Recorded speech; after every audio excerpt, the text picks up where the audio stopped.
अस्सलाम वालेकुम नाज़रीन, उर्दू लीग्स और आर स्पोर्ट्स के साथ मैं हूं इजाज़ अहमद गोंदल और मेरे साथ है औरंगज़ेब यूनुस। एशिया कप में Pak Bharat टाकरा high voltage game कल होना है, लेकिन आज यहां पे पाकिस्तान टीम ने एक भरपूर 3 घंटे का ट्रेनिंग सेशन किया।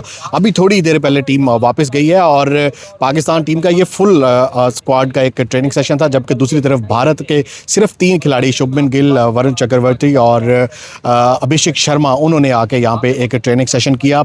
औरंगज़ेब, आपसे मैं ये जानना चाहूँगा, क्योंकि अब पाकिस्तान के पास कोई ऑप्शन नहीं बचा, क्योंकि अब बात आ गई है इज़्ज़त की, पाकिस्तान की बात आ गई है, पाकिस्तान के झंडे की बात आ गई है, तो पाकिस्तान को कल हर हाल में जीतना है। ऐसा क्या करने जा रहा है पाकिस्तान? हमने देखा कि पाकिस्तान क्रिकेट बोर्ड के चेयरमैन मोहसिन नकवी आज यहाँ पे पहुँचे, आकब जवेद यहाँ पे पहुँचे, एक तवील मीटिंग भी हुई माइक हसन के साथ, सलमान अली आगा के साथ। करने क्या जा रहा है पाकिस्तान? देखिए, हमेशा पाकिस्तान के अगेंस्ट जो मैच होता है तो उसको हम डू और डाई कहते हैं। अब मैच पिछला मुकाबला तो हार गए, अब डाई को तो आप पीछे बीच में से निकाल दे, तो अब डू रह गया और पाकिस्तान ने करना है। और पाकिस्तान की जो प्लानिंग है थोड़ी सी पाकिस्तान ने चेंज की है। आकिब जवेद साहब को आपने देखा, वो यहाँ पे आए हैं, स्पेशल मोटिवेशन स्पीच जो है उन्होंने पाकिस्तान क्रिकेट टीम को दी है। फिर मोहसिन रज़ा नकवी साहब आए हैं, और अच्छी चीज़ ये है कि साइम अयूब जो सबसे ज़्यादा स्ट्रगल करें, उनको सबसे ज़्यादा टाइम दिया, उनके साथ बड़ी खुशगवार माहौल में उन्होंने गुफ्तगू की। सलमान अली आगा के साथ बहुत देर तक खेल रहे, कोच के साथ बहुत देर तक खड़े बातें करते थे, तो बड़ी अच्छी चीज़ है। क्योंकि मोहसिन रज़ा नकवी साहब ने जो उनके जो हाथ से जब वो बात समझा रहे थे ना, तो आप ये नतीजा अखज़ कर सकते थे। उन्होंने कहा कि हम आपको बैक कर रहे हैं, सारी कौम आपके साथ है, क्रिकेट बोर्ड आपके साथ है, और यहाँ पे जितना मीडिया है वो पाकिस्तान क्रिकेट के साथ है। और पाकिस्तान क्रिकेट को क्या चाहिए कि इस परफॉर्मेंस के साथ भी सारी कौम यकजा होकर पाकिस्तान क्रिकेट को सपोर्ट कर रही है। तो मेरे ख्याल में सिर्फ और सिर्फ एक जो रह गया है तरीका, वो ये है कि अब कोई आपकी जगह पे जाके ग्राउंड में परफॉर्म नहीं कर सकता। वो चेयरमैन साहब हो, वो सिलेक्टर हो, वो कोई मीडिया पर्सन हो, या वो कोई आम आदमी हो, वो उसमें आपने खुद करना है। और ये अब जो है जिम्मेदारी लेनी पड़ेगी साइम अयूब को, साहबजादा फरहान को, फ़खर जमान को, कि इन 4 में से आप इसमें कप्तान को भी शामिल करें। इन 4 में से किसी एक को बड़ी इनिंग्स खेलनी पड़ेगी।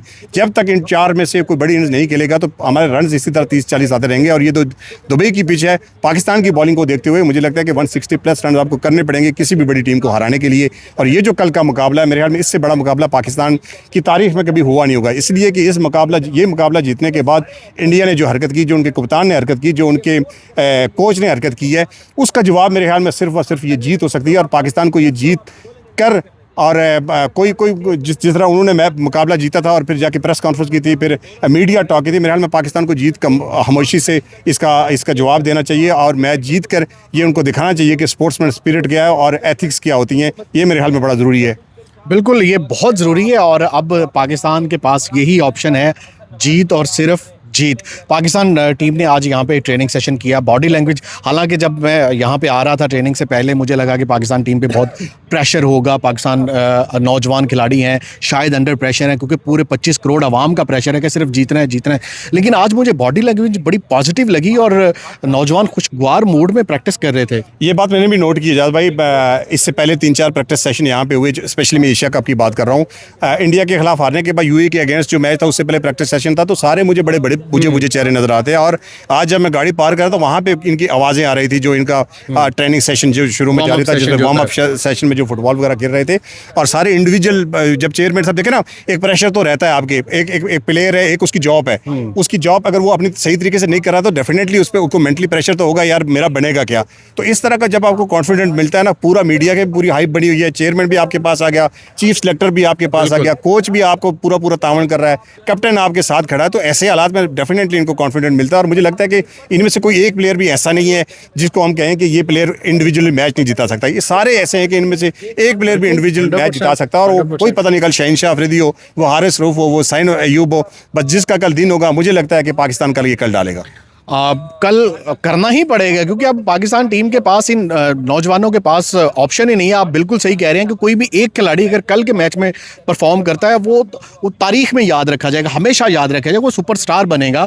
लेकिन आपका तज्जिया क्या कहता है? कल भारत के खिलाफ जो प्लेइंग 11 उतारी जा रही है मैदान में, कुछ तब्दीलियाँ सुनने में आ रही हैं, कुछ तब्दीलियाँ हो रही हैं, या बैटिंग ऑर्डर में कुछ चीज़ें शफल की जा रही हैं? देखिए, बैटिंग ऑर्डर में हमारे ज़राए ने बताया कि साइम अयूब को कल ओपनिंग नहीं कराना जा रहा है पाकिस्तान, और हो सकता है साइम अयूब की जगह फ़खर जमान ओपन कर दें या Mohammad Haris out of the box opening में आ जाए। ये मेरे ख्याल में तय हो चुका है कि साइम अयूब कल ओपन नहीं करेंगे। और फिर नंबर 5 पे जो बहुत ज़्यादा स्ट्रगल कर रहे थे, हसन नवाज स्पिनर के अगेंस्ट बहुत ज़्यादा स्ट्रगल कर रहे थे, उनकी जगह पे हुसैन तलत को टीम में शामिल किए जाने का इम्कान है, और ये बहुत ज़बरदस्त फैसला होगा क्योंकि हुसैन तलत जो है वो स्ट्राइक रोटेट करते हैं और लंबी हिट्स भी लगा सकते हैं। तो मेरे ख्याल में वो जो गैप आ सकता पाकिस्तान। लेकिन आपकी मैं बात काट रहा हूँ औरंगजेब भाई, ना उन्होंने ट्राई नेशन में कोई एक मैच खेला, ना एशिया कप में अभी तक एक मैच खेला, तो क्या वो ट्रम्प कार्ड भी साबित हो सकते हैं या वो फिर अंडर प्रेशर भी खेल सकते हैं, जिस तरह उसने खुशदिल शाह खेला? कभी कभार आउट ऑफ द बॉक्स जो चीज़ें होती है ना, तो वो फिर क्लिक कर जाती हैं क्योंकि आपके पास ऑप्शन नहीं है ना, आपने ज़ाहिर प्लेयर्स को बैक किया। अब देखें ना, अगर एक किसी प्लेयर को आउट ऑफ फॉर्म है ना, तो आप उसको कैरी कर सकते हैं। अब आपका साहिब अयूब भी रन नहीं कर रहा, आपका फ़खर जमान भी रन नहीं कर रहा, आपका हसन नवाज भी नहीं कर रहा, तो 4-5 प्लेयरों को आप एक साथ कैरी नहीं कर सकते फिर इतने बड़े मैच के लिए। तो डेफिनेटली आपको ये एक रिस्क है, ये लेना पड़ेगा क्योंकि इसके बगैर आपके पास ऑप्शन नहीं है। और जो आपके पास मटेरियल दस्तियाब है ना, उसमें सबसे बेहतर ऑप्शन जो है ना वो हुसैन तलत इसलिए है कि अगर कंडीशन सीमर के लिए थोड़ा सा बेहतर है तो उसमें वो अच्छी खासी बॉलिंग भी कर देते हैं। तो मेरे ख्याल में ये चेंज सूटेबल है पाकिस्तान स्क्वाड को देखते हुए। और बॉलर्स में क्या देखते हैं आप, क्योंकि पिछले मैच में हमने भारत के खिलाफ देखा कि पाकिस्तान टीम सुफियान और इब्रार के साथ गई, पेसर सिर्फ एक ही था, शाहीन अफरीदी, और उनके साथ फ़हीम अशरफ थे। तो कल क्या हारिस रऊफ और शाहीन अफरीदी दोनों मैदान में उतर रहे हैं? देखिए, जो लास्ट विनिंग कॉम्बिनेशन था ना हमारा यूएई के अगेंस्ट, उसके बाद मेरे ख्याल में एक ही चेंज मुतवक्की है, वो हसन नवाज की जगह हुसैन तलत है। शायद साहिब अयूब का बैटिंग ऑर्डर चेंज कर दिया जाए, और मुझे नहीं लगता कि फास्ट बॉलिंग में आप कुछ चेंज करने जा रहे हैं क्योंकि हारिस रऊफ अच्छी बॉलिंग की उन्होंने आखिरी मैच में भी, और वैसे ही वो जेन्युइन मैच विनर है। शाहीन शाह अफरीदी परफॉर्म करता हो रहे हैं, वो बॉलिंग से ज़्यादा तो आपकी बैटिंग में परफॉर्म कर रहे हैं। और उनके साथ मेरे साथ में अगर हुसैन तलत आते हैं तो एक पेसर जो है आपके पास एक्स्ट्रा हो जाएगा, तो बॉलिंग कॉम्बिनेशन जो है पाकिस्तान का बड़ा ज़बरदस्त हो जाएगा फिर। और यहाँ हमने देखा है कि अब थोड़ा स्नैरियो भी चेंज हो गया। अब टॉस पहले भी मैटर करता है, लेकिन अब ज़्यादा मैटर कर रहा है क्योंकि 1-2 दिन से पिछले हमने देखा ड्यू पड़नी शुरू हो गई है, और जो टॉस जीत रहा है वो पहले बॉलिंग कर रहा है।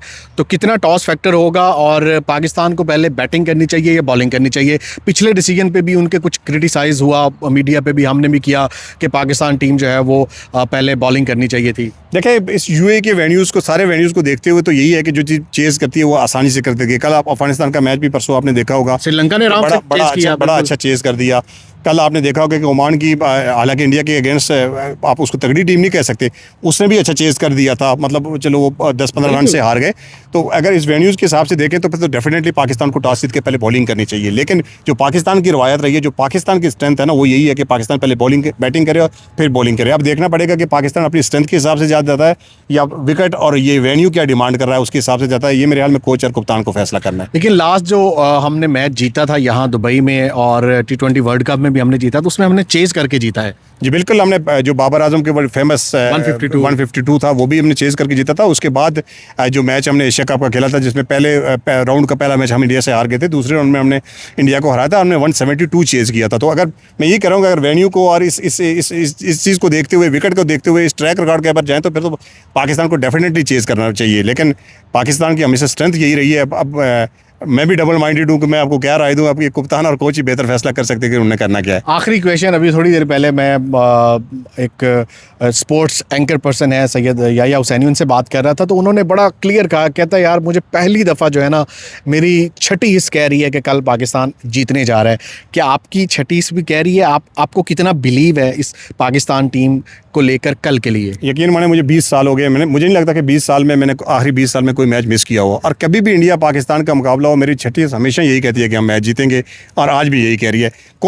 किसकी छठी जो है वो ये नहीं कहती इंडिया पाकिस्तान का मुकाबला और वो ये कहे कि पाकिस्तान। आप कितने कवर कर रहे हैं चीज़ के? यहाँ आप कह रहे थे कि इस दफ़ा जो लड़कों का जोश है, जज्बा है, वो अलग से है, और मुझे लगता है कि कल जीतेंगे। तो एज ए पाकिस्तानी ये हमारे दिल की आवाज़ है। हम चूँकि फैक्ट्स पे नहीं जाते, तो एज ए पाकिस्तानी मुझे पहले भी लगता था और मुझे आज भी लगता है कि पाकिस्तान जीतेगा। चलें जी, देखते हैं। अब एक रात बाकी है, चंद घंटे बाकी हैं।